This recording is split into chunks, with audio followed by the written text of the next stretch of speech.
इस संसार में मेरे जनक हैं तो सूर्यदेव।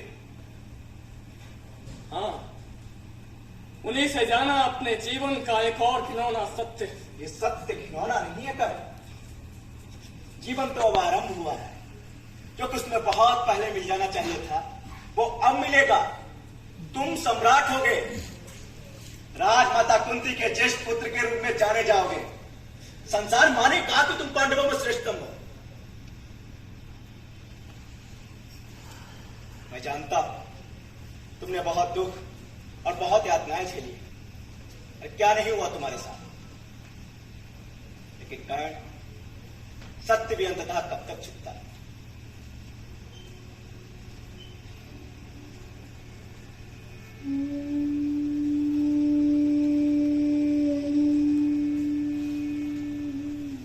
ये सत्य आज ही क्यों है?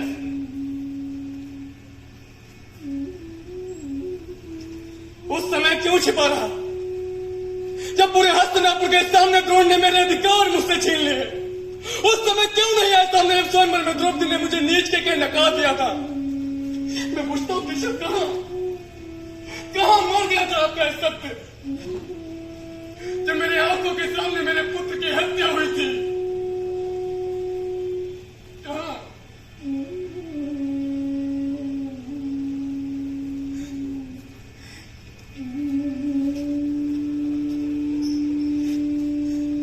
जब वध हुआ मेरे पुत्र का, तुम एक शूद्र का पुत्र था। तो जब समय है अर्जुन के वध का, तुम्हें क्षत्रिय कुंती पुत्र चाहिए केशव। कदाचित हम दोनों ही एक दूसरे का समय नष्ट कर रहे हैं। ठहरो, थोड़ा सोचो कर्ण।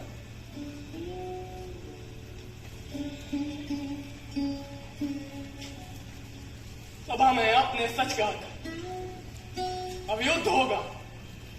सोच विचार का समय अब नहीं रहा, क्योंकि युद्ध आरंभ हो चुका है। प्रणाम कृष्ण।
कृष्ण की बुआ यदि कृष्ण का संदेश लेकर आई है तो निराश करने के लिए क्षमा चाहूंगा। मैं उन्हें अपना उत्तर दे चुका हूं। तो इस तरह शब्दों को और बात मत करो। क्यों क्यों आई हैं आप यहाँ? मैंने कहा ना तुमसे मिलने। हाँ किंतु क्यों? क्योंकि एक माँ को अपने पुत्र से मिलने का अधिकार है। माँ को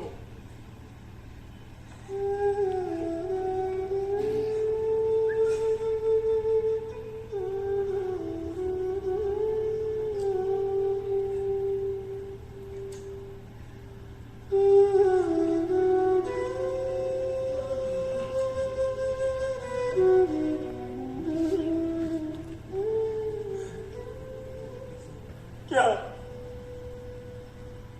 क्या थी मेरी भूल? क्या दोष था मेरा जिसने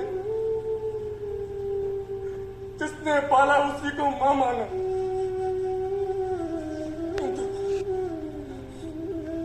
किंतु तुम्हारा ये स्पर्श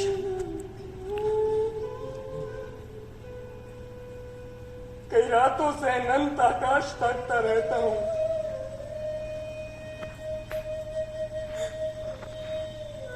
सब कुछ समझ जाता है केवल एक शब्द में, मां।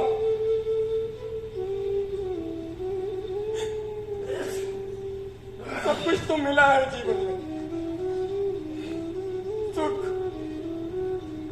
दुख, घृणा, यातना, प्रेम, राजपाट, सभी कुछ। पर मां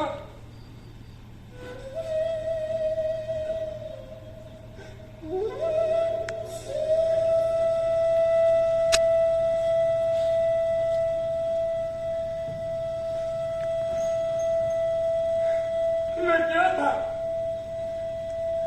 नराधम, घृणित। मैं क्या था? मैं क्या था?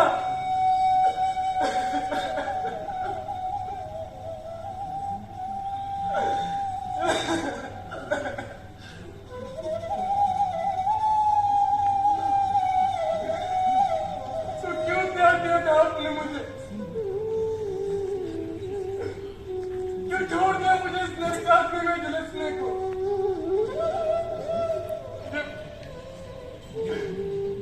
जब लोग मुझ पर व्यंग्य कसते रहे, मेरी आत्मा को नोचते रहे, तो क्यों नहीं छिपाया अपने वचन में मुझे? क्यों नहीं अपने गोद में सर रखकर कहा मैं हूं ना? इतने सदे पाँव मेरे चल भी नहीं पाता था घुटनों के बल। क्यों नहीं अपने गोद में उठाया मुझे? क्यों नहीं चूमा मुख मेरा? क्यों नहीं अपना स्तनपान कराया? क्यों क्यों?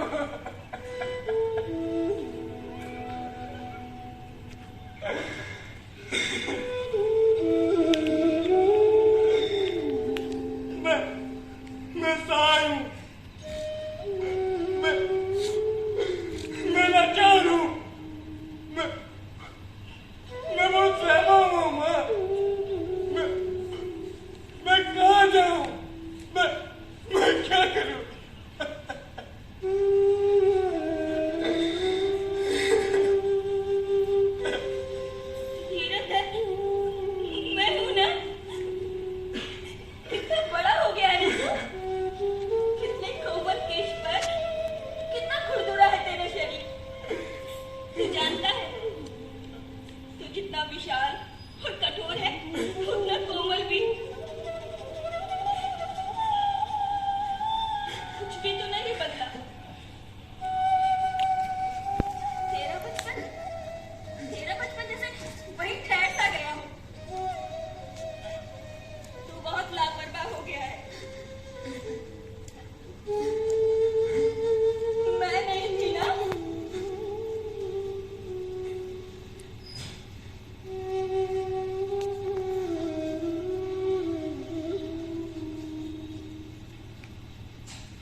इस तरह भावनाओं में बहना मेरी प्रकृति नहीं है, लेकिन कई बार हमारे शरीर और मस्तिष्क ख्यालिकी में कोई शक्ति नियंत्रित करती है, नहीं क्या? रात्रि का तीसरा पहर बीत रहा, भोर होने से पहले राजमाता राजमहल जाना चाहेंगे। राजमाता मत कहो मुझे। तो क्या कहूं? क्या कहूं?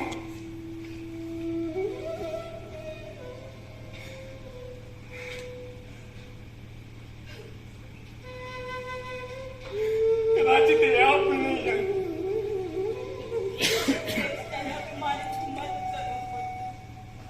अपमानित तो स्वयं जीवन भर अपमान में जिया हो, वो क्या किसी का अपमान करेगा? कदाचित आप ये समझ पाती। बहुत समझदार हो गए हो तुम, है ना? अपमान, दुख, यातना, ये केवल तुम्ही ने तो सहा है। सत्य जानकर ही दिल मिला उठे, और मेरा क्या?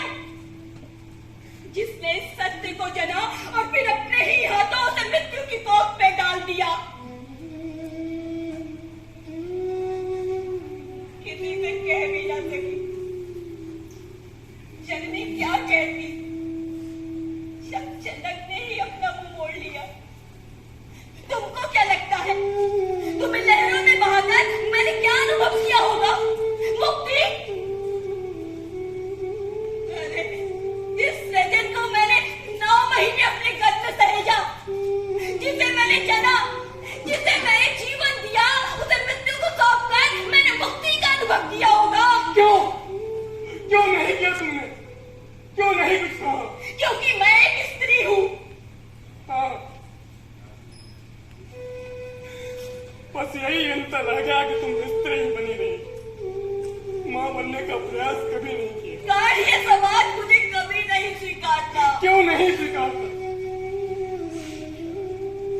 क्योंकि तुम मेरी अवैध संतान हो। क्यों हूं मैं अवैध संतान? जबकि मेरे पिता हैं। किंतु विवाह से पहले संतान की पत्नी अमान्य होती है, और विवाह के बाद उसी पद्धति से वो मान्य हो जाती है। हाँ, क्योंकि उसमें पति की सहमति जुड़ी होती है। इसलिए ये समाज उसे मान्यता देता है। समाज तो हर उस तथ्य को मान्यता देता है जिससे मनवाया जाए। व्यास को मान्यता क्यों मिली? क्योंकि सत्यवती ने मनवाया, और आप इतनी निर्बल थी कि आप कोशिश भी ना कर सकी। कम से कम एक बात तो कहा होता। तुम नहीं जानते ये समाज कितना निष्ठुर है। ये समाज है क्या? आप और मैं। मान्यता हम ही देते हैं। मान्यता तो कदाचित आपने अपने मन से नहीं दी मुझे। मैंने तुम्हें अपना पुत्र माना है। हाँ, किंतु आज क्यों? जब कल सुबह ये कर्ण कौरव सेना का सेनापति बनकर जा रहा है, क्यों माना मुझे पुत्र? जब मेरा यह संकल्प दृढ़ हो चुका है कि पांडवों का वध ही मेरा ध्येय है। जब मैं कुछ नहीं था तो नाम शूद्र था। आज जब समय आया युद्ध का तो एक खलबली कैसी? कृष्ण भागे भागे चले आते हैं धर्म अधर्म सत्य सत्य की परिभाषा समझाने। राजमाता कुंती आधी रात को बरसात में भीगकर मुझे पुत्र कहने चली है। ये प्रेम अचानक क्यों फूटा? जब इस वेदना को अब तक छुपा रखा तो क्यों कहने चली है ये प्रीता? यदि मैं आज भी ना आती तो विनाश होता। भाई भाई की हत्या करने के लिए रण में उतर जाते।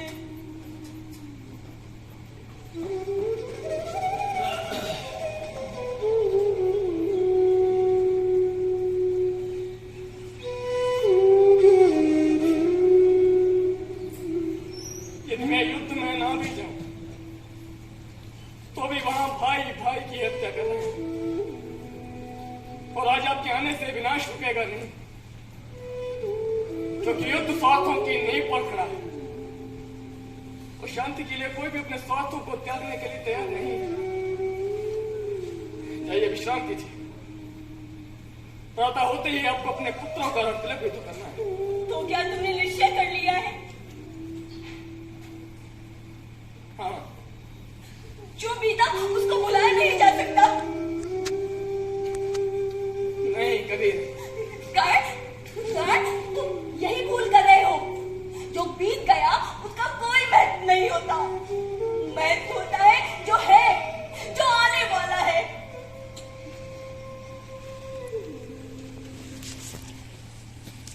भूत भले ही बीत जाता है तो वही समेटता है वर्तमान और भविष्य को अपने अंदर। वही निर्णायक होता है आज का और आने वाले कल का। मैं उसे नकार नहीं सकता। तो तू ये भी नहीं नकार सकता जिससे तू लड़ने जा रहा है वे भी शक्तिशाली है। वे भी कर सकते हैं तेरे ऊपर।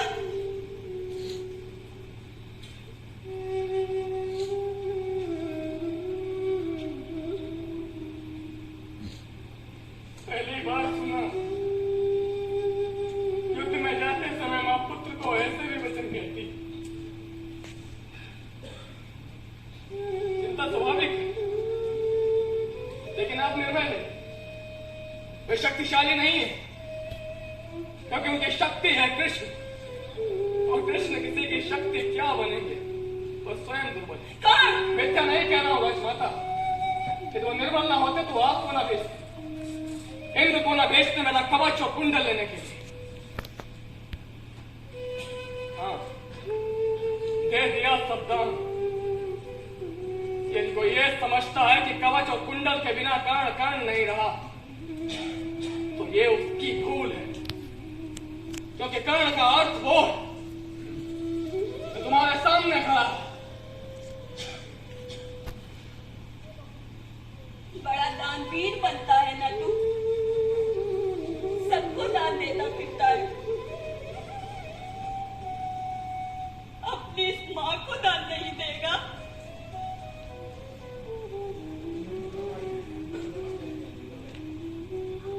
मां को दान देकर छोटा करूं, यह मुझसे नहीं होगा।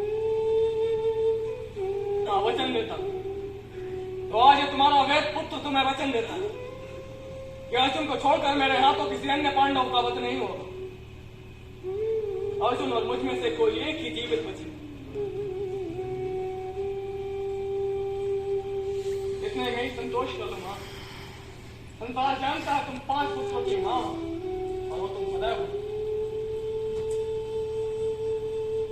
संतोष तो संसार को होगा, किंतु पुत्र तो मैं ही खोऊंगी।